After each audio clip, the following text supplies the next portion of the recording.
Do you want to introduce it, or what do you want to do? Yeah, do you want me to introduce it with like the title that we're working with? As taught by... So you want me to look at that guy? What's up, everybody? This is As Taught by Ginger, and for our first episode, we have Chase Masinski, aka Pops. Hello. And we're gonna be doing some net play. I've been playing Melee for about 5 years now. I am a Doc kid. I'm a Falco main. Outside of Melee, I play in a band that goes on tours. We're called Dogleg. We do a lot of work. We go on tour anywhere. We leave for California next week, actually, which is really exciting for us. It's our first time on the West Coast. And outside of that, I like anime. Who doesn't? So this series is going to be kind of like a coaching thing. So I'm going to be watching Chase as he plays, and we're going to be talking through different things that he could be doing better, different ways that he's going to be able to beat his opponents, options that he should be thinking about that I noticed that he's not paying attention to. All kind of with the goal in mind of improvement. Not only just beating the person in front of him, but also just winning over time and becoming a better player. So we're working here with a production crew. We got Austin behind the camera, and we got Sheep over here behind the computer. So I'm Austin Spencer. I'm also a huge warrior, dude. Oh, thank you. So I'm curious of your Melee goals. Like, not necessarily, we're doing net play right now, and like obviously there's like gold, platinum, blah, blah, blah. I don't really care as much about that. Okay. Like for like your IRL Melee, right, you like host tournaments, you go to tournaments. Yep. Do you have any like IRL Melee goals like at the moment? My goal since I started playing is make it on the PR. That's about it. Yeah. Just nice. Become a PR ranked player. Have you gotten close to achieving that? Like, how close would you say that you are? At one point, I would consider myself top 15, top 20 in Michigan. So there were just like a couple people in my way. I guess it's obstacles for me being a PR player. I feel like if I put in the work, then I'm still very much still capable of becoming a PR player. And I sometimes pick apart my own habits. I see things that I can improve on, but the hardest part is figuring out, I guess, like in that moment, actually applying them and like sticking to improving rather than like falling back into my old habits. That's really difficult, right? Yeah. I feel like a lot of times people practice things and build up those habits, and like in the moment they even realize that like this is a bad thing to do, but it's comfortable and they know how to do it, so they're gonna do it regardless, right? Yeah. It's really difficult to break out of your comfort zone to actually like start the process of improvement. Yep. And that's what we're gonna work on. That's what we're gonna work on. He wants browns and below. I mean, I'll play slates. Cool. We got slates. Yeah, run it. How are you feeling about stage bans? How about you ban the stages and I'll tell you how I think about it. Okay. My first ban would be FD. Okay, I would agree. I actually think that FD is better in this matchup than people think it is. Okay. People think of it as like the hard counter pick, right? But I don't actually think about it as that much. So then again, I would ban Battlefield and go Dreamland. Okay. I would not have done that. You would go Battlefield? Yeah, I would have gone Battlefield. I just think with the like extra survivability of Dreamland and also like especially the high ceilings, Luigi lives for a really long time. Okay. Like a lot of times he only lives doing his side B if he recovers very, very high. Gotcha. I guess my biggest concern is like the clip that Battlefield can have, and it limits my recovery, like with walls and whatnot, versus him. The thing is, most of the time when you're going to be recovering from under the stage, you're probably dead anyway. It's a much bigger nerf to Fox than it is to Falco, because like people are willing to go down there and hit Falco because he's a lot closer to the stage regardless, right? Okay, this is really nice. I like what I'm seeing. Nice. Okay, yeah, I will give you advice during the matches too. Yeah. So it seems right now that you're actually willing to commit a little too hard just within neutral. The main things I'm looking for against Luigi, and I actually broke this down in an analysis video recently, was you want to laser, fadeaway aerial, forward tilt, and grab. You can also approach with late aerial, but essentially against a lot of the mid-tier characters, you have to play against them a lot differently than you do against like the high tiers like Marth or Fox or something, where you kind of just run your normal game plan. So it's like, it's a lot of kind of zoning with those fadeaway aerials because you have so much priority. That was really nice. That's a Dogleg. That's a Dogleg, yeah. So here at low percent, right, we have to play a little passively, right? Late aerial was really good, but just understand that Luigi's traction is really, really low. So he slides away, and it's almost like he gets like shield SDI for free. Okay. So you hit him with an aerial, then did a shine, but you weren't like super deep in on him, so that actually didn't work. So he essentially just gets the punishment away. And you said drift away, like aerials are really good as well. Yeah, drift away aerials, not even on his shield, just like because he has to wave dash into you to try to hit you. Okay. But while he's wave dashing, he's completely vulnerable. And even after his wave dash, he has moves that get out-prioritized by yours, essentially. Okay. That was good. So we don't have to go that ham. A lot of the times, sharking Luigi is just going to be the better thing to do when he's like recovering from up above, right? Okay. So you hit him here, now we can just wait, right? He does a side B and just look to hit it, right? That was decent. I probably would have shielded in that kind of situation, Okay. but that's okay. There's just so much end lag on the side B. Yeah. That like, if he does it off stage Just and wait doesn't till it's land on over. stage, you can literally just jump out there and hit him. But if he does it onto stage, he just lands and falls, and you can just smack him with whatever you want. Gotcha. Yeah. And moments like that, I like to think of it as like a rest punish. Because he's just sitting there for so long, Yeah. you literally get to punish him I know. as hard as you want. It's a similar thing with Falcon, right? Like, it's kind of that, because I know to do that against him, and then right. same situation. So like what happened when you went up there the first time was like, you were trying to kind of cut the stock a little early, just like right there, right? And you could have pressured his landing a little bit better. Right. He didn't have that many I saw resources. the double jump there, and I was like, oh, he burned his double jump. Like, I can get him right now. But if he burns his double jump, you can just wait for him, right? If he throws out that nair that was kind of the combo breaker, this is what I was talking about, by the way, with Dreamland and him living, right? Yeah. He recovered super high, there was nothing you can do. Okay, we saw an early aerial into the corner. Be a little careful, right? Laser forward tilt is broken right now. I'll tell you that. Sorry, I didn't really complete my last thought. No, you're good. But, laser forward tilt is really, really good. Essentially, all we're trying to do right now is just tap him off stage. It could be a forward throw, it could be a back air, it could be a forward tilt, and then he side Bs, you hit him, he dies. It's like that simple. Low percent, we have to play a little bit more careful. Like I said, just like kind of fadeaway aerials. I don't mind the lasers. Essentially, if you can laser, this is kind of a drug fox theory. Laser when it's free, don't laser when it's not free. Makes sense. Yeah, it's that simple, right?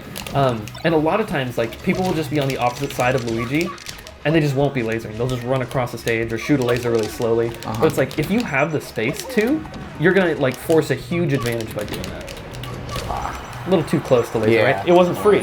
No, right? It wasn't. Yeah, you're right. So just building that concept in your mind, like you can even just do quick checks, right? Like, can I laser for free right now? Yes, then you go for it, right? And if he's not like wave dashing forward or wave dashing in between the lasers, like Luigi doesn't really have many contention, or like he can't contest it. Exactly. Yeah, he has to approach from the ground unless he like goes up and does something weird in the sky. But if you just wait for him as opposed to like chasing him up there, it's gonna be way more effective for you because he just has to drop down into the lasers still. Yeah. So you said laser F tilt here is broken? Laser F tilt's broken, forward throw is broken. He's gonna be holding shield after every single laser you shoot. So like a spaced forward tilt is like literally unpunishable by him, and then a grab is just like kind of hard reading the shield. Great late aerial. Now if he does one more side B out there, just be prepared to back air. You could have back aired that, right? Did you see how much end lag was on the end of the side B? Yeah. Yeah. Uh-oh. It's okay. It's fine. You have all the control. Okay? Nice. So we're looking for laser forward tilts or back air. Perfect. There it is. Okay. All right. Game one. Really nice. Game on, boys. So something Thank that I you. wanted to touch on during the games, but might be a little bit too complex of something to talk about, is just like corner pressure positioning. When Luigi's on the ledge, he's incredibly limited. Especially the person we're playing right now doesn't really have that great of ledge options. They're not like perfectly ledge dashing into forward tilt or anything like that. Right. So what you can do is just kind of stand right almost at the edge of the side platform, right? Like the outside edge, like towards center stage. I guess Okay. the inside edge. Yeah. And do fade away down air. You just laser, laser, laser. You see him ledge dash, you fade away down air. It's like, Okay. it's incredibly And if he wave dashes flexible. in, like it's He basically just gets guaranteed. smacked. Yeah, he gets smacked. And if he's at high percent like he was, down air he pops up, and back air he dies. And it's like, Okay. well, what's he gonna do? Yeah, makes sense. You can essentially watch any high level set of me like against a Luigi, and it's Right. just like they're on the ledge, and they are literally screwed for the next 30 seconds. They're just gonna get back aired back off the stage. I wait for them to side B high. If they do, I kick them. If they go to the ledge, I let them have the ledge, and I just down air over and over again, right? Nice. So corner pressure is gonna be like a pretty important concept. Yeah. Oh, he really wants us to ban. Oh, yes. I would ban FD. Yeah, I'd most likely agree with that. We're probably gonna have to go Fountain or Dreamland. I personally am really okay with Fountain as Yeah, Falco. no, I hear you. You know. Oh, we're going Pokemon Stadium, which is totally fine. Cool. Yeah. So try to just like focus. If you're gonna focus on one thing this match, I want you to focus just a little bit more on the corner pressure situations. Okay. A lot of the And neutral do that definitely could have been a little bit better. drift, Laser, drift away dare. aerial. Yeah, exactly. Right, so that was like a high aerial. Yeah. It's like not one of the 4 things I listed to do. And like, essentially, Luigi is such a limited character that you don't have to play this really complex neutral game where like you chase him up with full hops and come down with weird lasers or anything like that. It's like, okay, do your laser forward tilts, do your laser grabs, laser fadeaway aerials, and if you want to approach, either approaching laser or approaching late aerial. See, that was amazing. That fadeaway aerial was fantastic. Thank You you. couldn't have done anything to it. Nice. Got him. Really, really good stuff. I'm liking it. Nice. Avoiding the invincibility. Grab. Now I'd be a little cautious chasing him. See how you waited? Yeah. That was perfect. Perfect. I love it. So he's at like mid%. Now he's like screwed. Tilts put him in the corner. That's the really effective thing about laser forward tilt too, is that if you space it, it's essentially unpunishable, right? And then if it ends up hitting him, it puts him either off stage or in the corner at those mid%. How do you feel about laser jab for Luigi? Laser jab can be decent. Against really, really good Luigis, a lot of times they're going to be holding down, they'll grab you, and you're like, oh shoot, I shouldn't have jabbed, right? Yeah. But yeah, laser jab can definitely be effective for sure. Because I noticed the jab popped him up and that like leads into nair or back air. Which is really nice. It can definitely be good. Stage transformations are a little wonky here, but you can probably put the pressure on. It's going to be fine. I feel like I have the advantage. Yeah, exactly. You can try to just push here. Nice. Oh no. The freeze. Oh. Did you quit? I had a wall it jump. must have just crashed. It's on a frowny face because I was about to get that wall jump there. It would have been Yeah, that would've tasty. been sick, I was gonna actually. read. He was gonna roll. He was to the going right. to tech, right? And Yeah, then he was gonna tech right, and I was gonna F smash. I'm calm. Oh. When did it crash before? Like after the game ended? So I'm not sure. That's a little salty. This guy's pretty He's mad. getting coached against like like you're like evolving. He's like, what is going on? He's like, I'm just trying to play the game, bro. We're in full speed. Nice. All right. So low percent, if you want to approach, and it seems like you do, think about doing late aerials as you approach almost always. So like, doing late aerials is really, really good because Luigi is gonna put up a shield almost always to either try and power shield a laser or just like shield after taking a laser because he wants you to do a high aerial, right? Yeah. So like, that's the only real quick way he has of defending himself with you moving in forward at him. Okay. So the late aerials might seem kind of risky because like, you're in the air for a while. Right. But in reality, it's like, well, because what he's is he gonna shielding. do? Yeah. Yeah, what is he gonna do, right? Okay. I noticed he burns his double jump pretty quickly. You said sharking is better against Luigi because he's double jumping? Is there like a better risk reward to go out there and try to get something, or? It depends on the exact situation. What you really want to look for, and especially pay attention to this too. There's actually been a few times. We'll talk about that in a second. But to answer your question, if you can line it up so that your back air has like the foot kind of hitting him at a diagonal, you're gonna out prioritize every. Like that was a pretty good angle to hit him, Just, right? yeah. Yeah. So if you can hit from that angle, if you have that lined up, going up there and trying to hit him can be really, really effective. Otherwise, waiting for him to fall down into you is probably a little bit better because he'll do the classic Luigi nair, like the falling nair. Yeah. And you literally look at him, and then you just hit him. And it's like, oh, well, Yeah, easy peasy. that was so easy. Good thing I didn't go up there and try to get hit by that nair. Okay.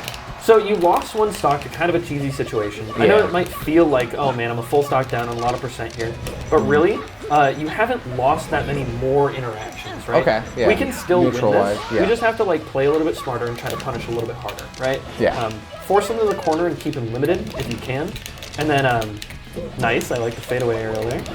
And see there, he didn't burn his double jump. The angle was good at which you were like actually abusing that back air. So if we do go to a game 3, I'm excited to talk about edge guarding because it's gonna literally if we had closed out these edge guards, it would be either one stock apiece or you could have even like won this game at this point. Okay.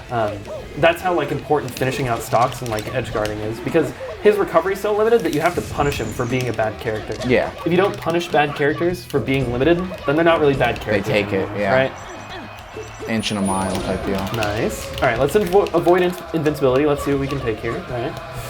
It was a little sketchy because you jumped a little bit late. Now careful here, don't chase too much. Yeah, I expected him to nair, so I tried to drift out after that dare. Which was like not a bad idea. And he didn't end up nairing, but like the potential was there where you could have died. Yeah. We talked about corner pressure, right? When you hit him off stage and he's just side being closer and closer to the stage, you know it like that? Rising back air, or? You can just, either like roll to the corner and then just jump out and back air him. Okay. Because he'll sail out like, Right. and he has to fall. And then he side Bs again, right? Yep. And in that time when he's just falling, Hit him. it's like you can just literally just hit him. Okay. You can actually just dash out there and down him if you want. Oh. Like, if he's not too low. It's all about the okay, so yeah, because my timing is like when he's side Bs, I'm trying to hit him while he's shooting across, but out. wait while he's going, like do it while he's coming down. Okay. You aim to hit him like as the side B is stopping. Gotcha. You can out prioritize it. Oh, we should pick a stage. Sorry, I'm so sorry about that. I guess Yoshi's. I would go Yoshi's. Yeah, Yoshi's is good. We get the off the top kills. We might not see the edge guards that I was talking about as much, but like I'll point it out if there's a situation that you should be looking for where you could just go out and down air. Okay. I'll try and do that if I can. So even though it's a smaller stage, we still want to play with the same type of aggression with the late aerials. Nice, that was really, really good. So we have a really, really good lead here, right? All we have to do is just get to a neutral state, try not to get hit by the invincibility, and then work our way back in, right? See how he fell? You waited, that was perfect. Waited again, he hit you with the down B mix-up. That's like the one mix-up he has. Okay. So like, okay, we lost that situation, we took 50 damage. It's honestly fine, exactly. Got the stock lead. So here we're in the corner. Nice job. You waited for the nair. Excellent. He's died. Perfect, perfect. Great. Shield on his respawn, I like that. So be a little careful doing like the rising full hop aerials unless you're just gonna go up to top platform. Okay. Because he can like contest you pretty strong in the air. This matchup is one on the ground. Oh, this could be something. Nice, I like the combo. See, I think you chased, I love that fade away down air. Yeah, exactly. That nair was a little risky, but it did combo to the down air. That was excellent. So we're cooking, right? This is really, we're cooking. Really we're doing great in the kitchen. Love it. Yep. All right, let's see some lasers. Let's try to get some ground control, because that's going to be important. See how you double jumped up and kind of like lost the advantage that you had? Yeah. The more that we can play on the ground, the more solid openings like this that we can actually get. Okay, stay on the ground. Don't chase when he runs up. Nice. Should I dare in place? You can either dare in place fade away, or you can choose to approach. He's such a limited character, it's like your game. Once you've lasered him on the ground, he's a bad character in laser stun. So it's like, well, I can either approach with a laser, or I can, do a late aerial, or I can fade away, whatever. It's like your prerogative, right? Well, this is my oyster. Oh my goodness, that was a little risky. And we could have doglegged it, but that was good stuff. Nice. Good first set, right? Yeah. So do like some of the concepts that I was talking about make sense? Yes. I know that it's difficult to process those sorts of things like while you're playing a match, trying to beat another person. Because like, no GGs. No GGs. But it's important to like, obviously from your perspective, like you want to win the match and you're gonna try to do everything you can, and you have to like think about what he's doing and how you're gonna beat it. And it's like, well, I'm telling you totally separate information. Exactly, yeah. Like when I'm processing the moment and I'm like, okay, I have this information coming to me of what I should do, but I'm also trying to interpret what's happening, and like my natural reactions will come out in a sense. But what you're telling me to do works against him. So, it's like... I'm just hoping it's not getting lost. You know what I mean? No. Like, I understand that there's so much like mental processing going on that it might be like, okay, well the things that you're saying, like, could you say that again? Like, it's kind of confusing. There's definitely some moments where, like, if you give me like multiple, like, you can do one of four things. I'm like, okay, I'm gonna hold on to like one or two of those four, but it's too hard for me to remember all four. Yeah, you know what I mean? Yeah. If you close out those edge guards, there's so many times where you just side Bs and he's sitting out there. Yeah. You literally just go down air him. He's so dead. My mentality is always like, I am like, okay, when he's coming at me during the side Bs when I'm trying to hit him, and it's obviously not a good idea. Who are we smacking next? That's the question. Biggest question.